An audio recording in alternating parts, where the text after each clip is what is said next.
gorgeous in here. Can you imagine, Claudio, if we could film in here? Hey, I'm gonna try to make a video blog of my experience yesterday, August 23rd, 2018 at the Okeechoobe Lake. I'm gonna try to do it as fast as possible because I have so much work to do.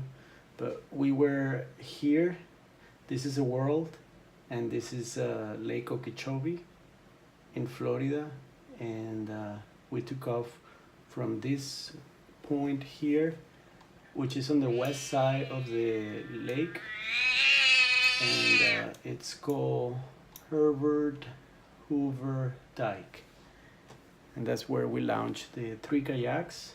Then we bordered the west side of the lake until we got to this point, which is where you can actually see this drone footage that I took. This is exactly the position of the drone on the map. This kind of drone that I'm using records or register the GPS position, so I was able to tag it on the map. I think it's better to watch it on Google Earth because it helps orientate where we're actually on the map, geographical map. This area where I flew the drone in the Google Earth is actually ground, is solid, but you can see in the footage it's actually water. It's because in the time of the season and because of the rain, this is actually now covered in water. This area of the lake is very peculiar because it's not really like a bathtub like right now is Okeechobee Lake. This is actually more or less resemble how it used to be the lake, but now the lake is all restricted by this barrier or dam that was created after the hurricane of, I believe, near 1920s, 1925. So yeah, this lake has changed quite a bit from how it was 100 years ago.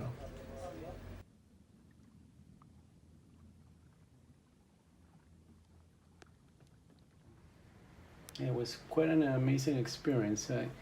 I really particularly liked the fact that it was so quiet over there. There was a moment where I actually went with a kayak through these bushes or tall grass, and the mosquitoes, you could hear them so clear. It's just because it's so quiet that there's no pollution from airplanes, or well, once in a while you will hear an airplane flying high above, but it was, you will not hear pollution from cars or the city noise that we often hear when you live in a city. So that was also something really nice.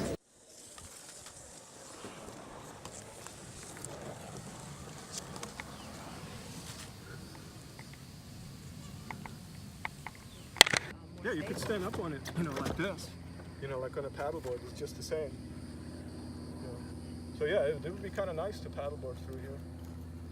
So the Okeechobee Lake has actually gone through a lot of transformation in the last, I would say in the last century. And so it's not the same as it used to be. Well, the Everglades, this Miami used to be all Everglades mostly. And so now it's not like that, but the lake has been there for thousands of years and has changed somehow. And we were very interested in looking where is all this water that goes into the Miami River come from. And so this is part of our exploration, and I'm not sure if this should take the form of a video blog, or I know eventually will be a dance film, but this is the early stage, and I'm glad to share this with you. The main river is actually off to our left. I see it now. Okay, we need to turn around? No. Maybe we can go through. Let's see. We might connect. We might get lucky here. Actually, this would be a great spot for aerial footage.